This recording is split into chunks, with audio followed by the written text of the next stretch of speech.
And unfortunately, losing a match is part of the football life.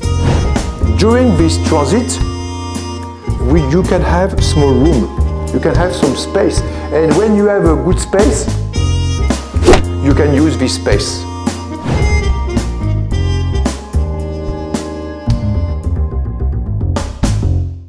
Philippe Troussier です。よろしくお願いします。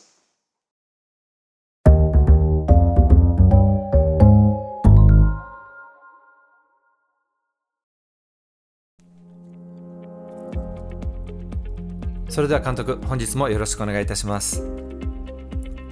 前回の動画ではカタールワールドカップ1次リーグ初戦ドイツ戦を振り返っていただきました。本日は第2戦コスタリカ戦に関して一般サッカーファンの視点でいろいろ質問を用意しておりますので、ご回答の方よろしくお願いいたします。このチャンネルでトルシエ監督は2対1で日本の勝利を予想しておられました。そういう声は巷でも強かったんですけれども、蓋を開けてみると0対1の敗戦となりました。試合を振り返ってこの決め手となったキーポイントはどこだったと思われますか？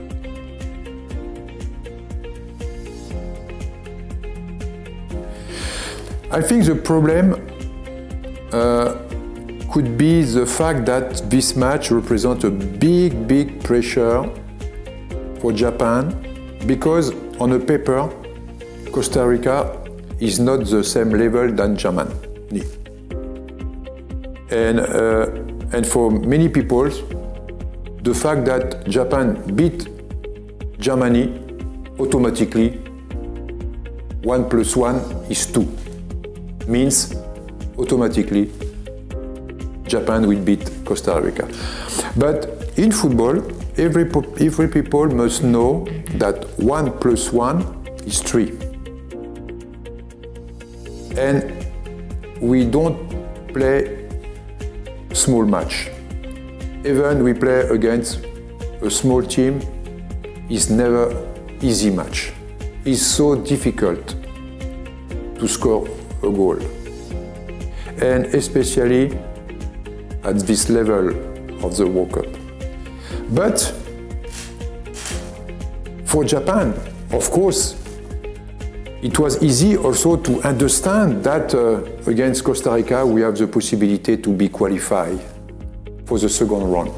Because after beat Germany 3 points, if Japan beat Costa Rica, it's 6 points. And in this case, we don't need to win against Spain. And this situation could make a pressure to the Japanese team to say we have to win, and automatically when you have to win, sometimes you forget the basic situation. And also, everybody must understand the fact that Costa Rica lost the first match against Spain. For them also, it was the only way to come back to the race. That's why Costa Rica was so motivated. And Costa Rica, on the paper, is not a bad team.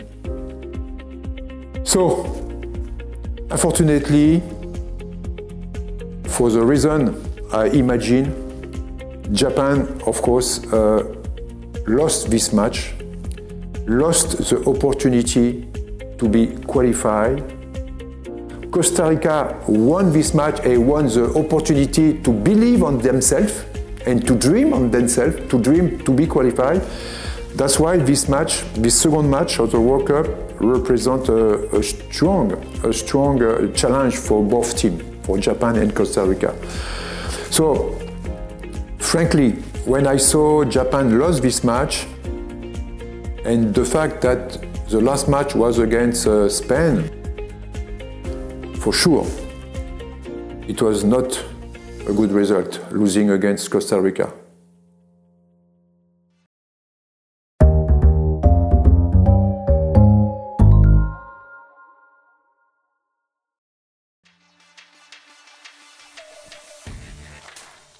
ありがとうございます。では次の質問へ進めさせていただきます。コスタリカは中米の強豪でテクニックもあり、もしかしたら向こうからすれば日本戦は楽勝と思っていたかもしれません。でもその前のドイツ対日本の結果を踏まえて戦術を変えてきたのか、かなり大胆に守備を固めてきました。アジア予選を見ているかのようでした。トルシエ監督は試合中、自分が監督だったらこうするのになとか、そういうことを考えながら試合をご覧になるのでしょうか。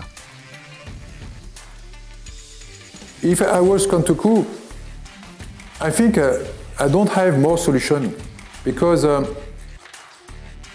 as you said, Costa Rica was not completely in a defensive situation because Costa Rica must win this match. So they have to attack.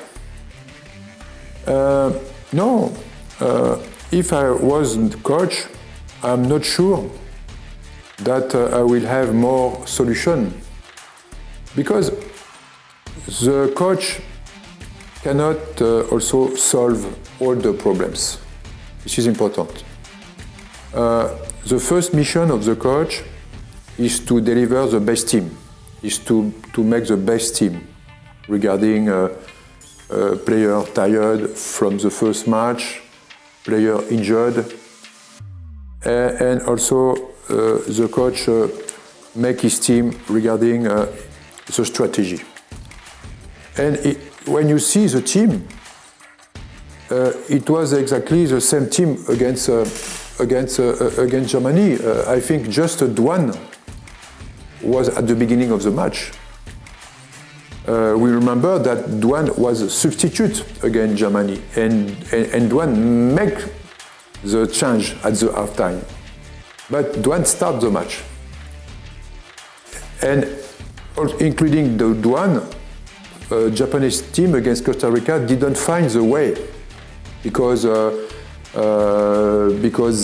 they made a bad pass, they didn't use a good situation for scoring goal. This is football. And the players has also their own responsibility. When the players lose control, when he lose a pass, when he lose a shoot, it's not the coach responsibility. Do you understand? The responsibility of the match, it came from, of course, the decision of the staff to decide the team, the lineup. But after that, the responsibility comes from the players. And for this match, everything was not on the right way. It doesn't mean that Japan didn't deserve to win. No, because losing or winning come from small details. And unfortunately, losing a match is part of the football life. You understand? And this is like that. And including my experience, I am not sure that at that time, if I was at the place of Mr. Moriyasu, no, I cannot say that I will have more solution. No, I think Moriyasu-san made a good job, including during this match, and the defeat came from some details we cannot completely explain.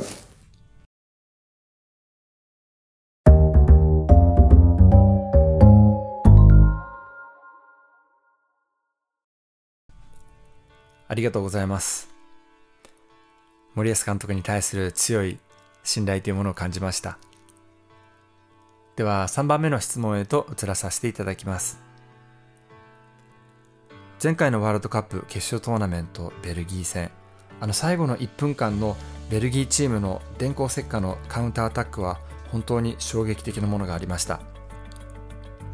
その教訓を踏まえてか、今回のコスタリカ戦、日本代表は押し気味に試合を進めてはいましたが、常にカウンターに対する注意は怠っていなかったように見受けられました。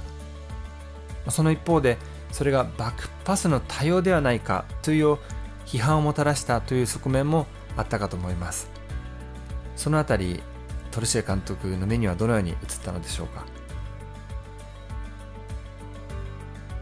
It's not back passes, because when the opponent lets you to play, or when the opponent decide to wait and to have a defensive organization in front of their own post to reduce the space, and that Japan found when Japan used the ball. As you said, the Costa Rica team was waiting for, with a strong defense. And the real strategy is just to find the way. And to find the way, you need to manage the ball. Manage the ball on the left, but you face a wall.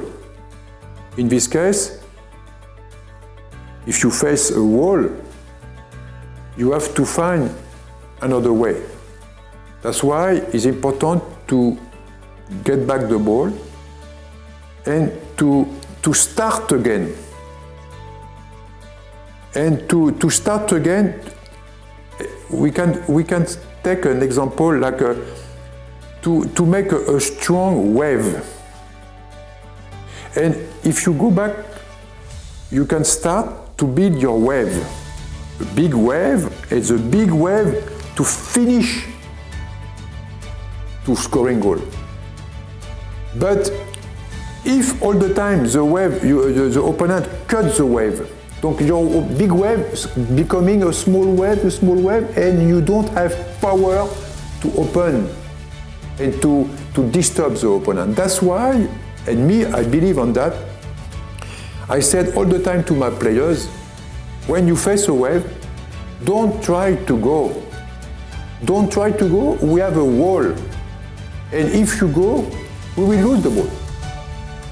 It's better to come back and to start and to manage the ball on the left, manage the ball on the right, manage the ball on the left, manage the ball on the right, and during this transit, you can have small room, you can have some space, and when you have a good space, you can use this space.